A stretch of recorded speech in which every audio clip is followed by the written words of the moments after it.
தேர்தல் பிரச்சாரத்தில் களமிறங்கியுள்ள எடப்பாடி பழனிசாமி திமுகவை கடுமையாக விமர்சித்து வந்த நிலையில் தற்போது தமிழக வெற்றி கழகத்தையும் தாக்கியுள்ளார். இன்னொரு கட்சி இருக்காங்க என்று ஆரம்பித்த எடப்பாடி பழனிசாமி இறந்தவர்கள் குடும்பத்தினரை பனையூர் வரவழைத்து அனுதாபம் கூறியதாகவும் இதை கொடுமை என்று குறிப்பிட்டார். தேர்தல் பரப்புரையில் விஜயை எடப்பாடி பழனிசாமி மறைமுகமாக சீண்டியது தேர்தல் களத்தை பரபரப்பாக்கியுள்ளது.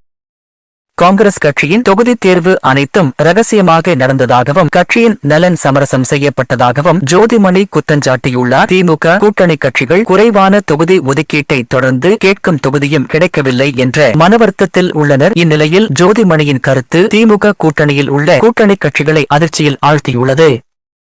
அதிமுகவுடனான கூட்டணி பேச்சுவார்த்தை தோல்வி அடைந்ததால் புதிய தமிழகம் கட்சி தனித்து போட்டியிட முடிவு செய்துள்ளது. இந்நிலையில் என்டிஏ கூட்டணிக்கும் தங்களுக்கும் எந்த ஒட்டும் இல்லை, உறவும் இல்லை என்றும் தமிழக வெற்றி கழகம் அணுகினால் அவர்களுடனான கூட்டணி குறித்து சிந்திப்போம் எனவும் புதிய தமிழகம் கட்சி தலைவர் கிருஷ்ணசாமி கூறியுள்ளார்.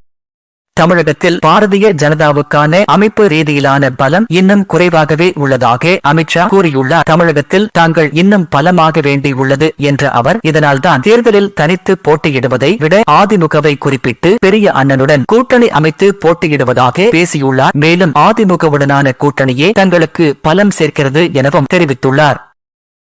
சவுதி அரேபியாவில் உள்ள இளவரசர் சுல்தான் விமானப்படை தளம் மீது ஈரான் தாக்குதல் நடத்தியுள்ளது. ஏவுகணைகள் மற்றும் ட்ரோன்கள் மூலம் நடத்தப்பட்ட தாக்குதலில் 10 அமெரிக்க வீரர்கள் படுகாயமடைந்துள்ளதாக தகவல் வெளிவந்துள்ளன. மேலும் இத்தாக்குதலில் அமெரிக்காவின் எரிபொருள் நிரப்பு விமானங்கள் சிலவும் சேதமடைந்ததாகவும் கூறப்படுகிறது. ஈரானுக்கு எதிரான போரில் இதுவரை 13 அமெரிக்க ராணுவ வீரர்கள் உயிரிழந்து உள்ளனர் என்பது குறிப்பிடத்தக்கது.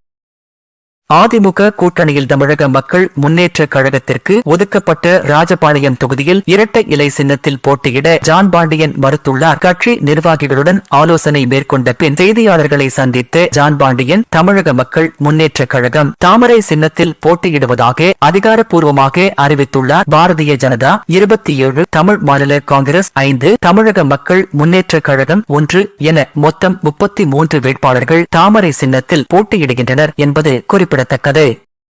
திமுக வேட்பாளர்கள் பட்டியல் இன்று மார்ச் 28ஆம் தேதி அதிகாரப்பூர்வமாக அறிவிக்கப்பட்டுள்ள நிலையில் அமைச்சர் மனோதங்கராஜ்க்கு இந்த முறை சீட் வழங்கப்படவில்லை. அவர் சட்டமன்ற உறுப்பினராக உள்ள பத்மநாபபுரம் தொகுதி திமுக கூட்டணி கட்சியான கம்யூனிஸ்ட் கட்சிக்கு ஒதுக்கப்பட்டுள்ளது. கடந்த 2006ஆம் ஆண்டு முதல் திமுக வசம் உள்ள இந்த தொகுதி தற்போது கம்யூனிஸ்ட் கட்சிக்கு ஒதுக்கப்பட்டுள்ளதால் அமைச்சர் மனோதங்கராஜின் வாய்ப்பு பறிப்போயுள்ளது. ஏற்கனவே அவர் மீது பல்வேறு விமர்சனங்கள், புகார்கள் எழுந்து வந்த நிலையில் திமுக தலைமை அவருக்கு வாய்ப்பு வழங்கவில்லை என்பது குறிப்பிடத்தக்கது.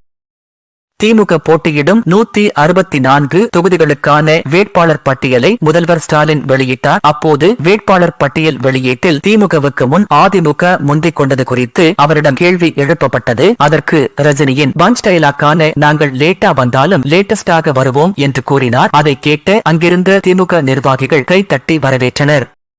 சசிகலாவின் கட்சி கேரளாவில் போட்டியிடுகிறது. அங்குள்ள தேவிகுளம் தனி தொகுதியில் செல்லத்துறை என்பவர் போட்டியிடுவார் என சசிகலா அறிவித்துள்ளார். ஏற்கனவே புதுச்சேரியில் 4 தொகுதிகளில் சசிகலா கட்சியும் 10 தொகுதிகளில் அதன் கூட்டணி கட்சியான செங்கோல் நீதி மக்கள் முன்னேற்ற கழகமும் போட்டியிடுகின்றன. தமிழகத்திற்கான வேட்பாளர் பட்டியல் இதுவரை அறிவிக்கப்படவில்லை என்பது குறிப்பிடத்தக்கது.